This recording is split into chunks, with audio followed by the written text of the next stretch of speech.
May mga pagkakataon ng affidavit ay canned o scripted. In the case of the joint affidavit, imposible kasi na 18 katao ang may saktong-sakto na at identical na obserbasyon sa napakaraming pangyayari. Gusto ng NBI ng individual silang interviewin para i-test ang kanilang credibility at hindi fishing expedition ang ginawa ng NBI. It's called case build-up. Hindi pwedeng ipatawag agad ang mga inakusahan nang walang matibay na ebidensya. Kailangan munang i-verify kung airtight ang kwento ng mga testigo. Kung ngayon pa lang ay butas-butas na ang salaysay, baka hindi ito pumasa sa standard of evidence ng Ombudsman at DOJ. Sinabi ni Topacio na yung akusado ang dapat tanungin. Baliktad, ang burden of proof ay nasa 18 ex-Marines dahil sila ang nag-aakusa. At this point, hindi pa kailangan magpaliwanag ng mga inaakusahan hanggat hindi pa kontento ang NBI na may sapat na ebidensya para sampahan sila ng kaso.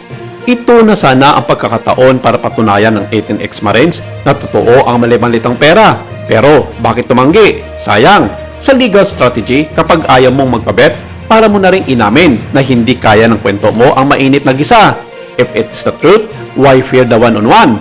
Kung hindi kayang tumayo ng bawat testigo sa sarili lang paa sa harap ng NBI, guguho lang ang kasong ito pagdating sa trial.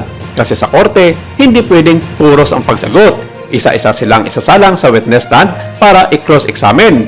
Napag-alaman din ng ilang source ng NBI na bago pa man isalang ang mga nasabing ex-Marine sa tanggapan ng National Bureau of Investigation ay kalkulado at nabriefing na umano ito ng kampo ni na Atty. Topacio at Mike Defensor na bagay namang alam ng mga nasabing ahensya ng gobyerno ang pwedeng mangyari.